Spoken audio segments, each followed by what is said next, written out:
మనం ఏమనుకుంటాము, ట్రోల్ చేసిన వాళ్ళ పేరు చెప్తే వాళ్ళది మనం స్క్రీన్ షాట్ తీసి లేకపోతే అక్కడికి వెళ్ళి రిప్లై ఇచ్చి, ఇప్పుడు అన్నారు కదా ఒక ట్రోల్ చేస్తుంటే ఎందుకు ఎవరు రెస్పాండ్ అవరు అని చెప్పి, ఎవరైనా మనకు మద్దతుగా రెస్పాండ్ అయితే వాళ్ళని బూతులు తిడతారు.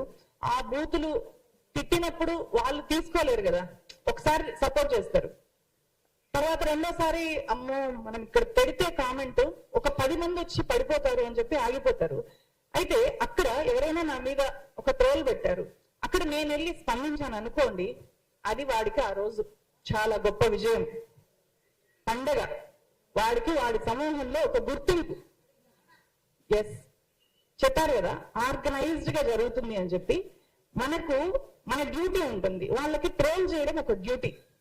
9 to 5 ఒక షిఫ్ట్, ఇంకొక షిఫ్ట్ 2 to 10 ఒక షిఫ్ట్, నైట్ పనిచేసే వాళ్ళు ఉంటారు. నైట్ ఎక్కడైనా ఆడవాళ్ళు కనిపిస్తే చాలు వెళ్ళి డైరెక్ట్ గా ట్రోల్ చేయడము.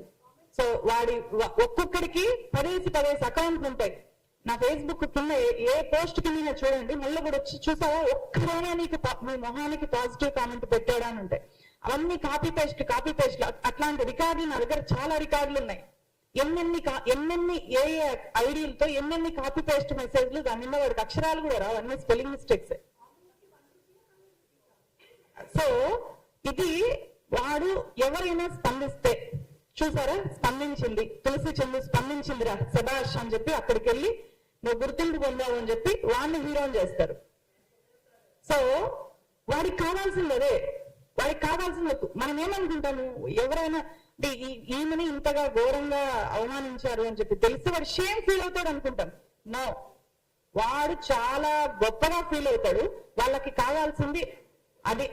ఎందుకంటే రీసెంట్ గా మనం ఒక ఎగ్జాంపుల్, అభిజిత్ దీప్కే మీద దాడి జరిగింది కదా జైపూర్ లో.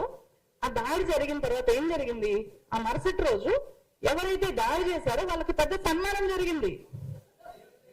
That is the reality. మనకది మీకు ఆఫ్లైన్ లో కనిపిస్తుంది కాబట్టి అది చెప్తున్నా. ఆన్లైన్ లో ట్రోల్స్ కి జరిగేది కూడా అదే. ఎవరినైనా వాడు ట్రోల్ చేసిన వాళ్ళు, ఒక క్రియేటర్, ఒక జర్నలిస్ట్ రిప్లై ఇస్తే వాడికి అక్కడ ఆ సమూహంలో వాడికి ఒక గుర్తింపు, వాడికి మనమైతే బాగా వర్క్ చేస్తే, నా టీంలో ఒక ఎడిటర్ బాగా పనిచేస్తే నేను ప్రమోషన్ ఇస్తా, వాడికి ఇక్కడ ప్రమోషన్ వస్తుంది. ఎస్, నువ్వు ఒక గొప్ప ట్రోలర్వి నువ్వు. ఇంకా అట్లాంటి వాళ్ళని మళ్ళీ ఐటీ సెల్ హెడ్స్ కూడా అవుతారు. ఇలా ట్రోల్ చేసుకుంటూ ఐటీ సెల్ హెడ్స్ అవుతారు. తర్వాత ఎమ్మెల్యే టికెట్లు కూడా వస్తాయి. సో వాళ్ళ లక్ష్యము పొలిటికల్ లక్ష్యాలు వాళ్ళకి ఉంటాయి కాబట్టి వాళ్ళకి ఇది ఒక వృత్తి, వాళ్ళకి డబ్బులు వచ్చే వ్యవహారము. సో వాళ్ళని మనము అక్కడ బుక్ చేయాలి అని అనుకుంటే వాళ్ళకి అది ఒక గుర్తింపు లాగా వాళ్ళు ఫీల్ అవుతారు అనమాట. సో అందువల్లనే వీళ్ళని ఎట్లా హ్యాండిల్ చేయాలి అంటే, ఇప్పుడు నేను మొదట్లో ఇదే సమావేశంలో ఇక్కడ కూర్చున్నప్పుడు నా కళ్ళల్లో నీళ్ళు వచ్చాయి. ఆ రోజు చాలా బాధపడ్డా. ఆ తర్వాత ఒక రాయి అయితే బాధపడతాము, పడుతూ ఉంటే ఏమవుతుంది, రాటుకెళ్ళిపోతాం. ఈ రోజు ఒకటి కాదు, 1000 మంది ఒకేసారి ట్రోల్ చేసినా ఏమన్నా కూడా ఏమి పట్టించుకోకపోగా ఒక్కొక్కసారి ఆ ట్రోల్స్ చూసి నవ్వుకుంటుంటా. వాడు పచ్చి బూతులు అని ఉంటాడు, చాలా ఘోరంగా ఫోటోలు చిత్రీకరిస్తుంటాడు. ఇప్పుడు ఆ స్థాయికి వచ్చేసాము.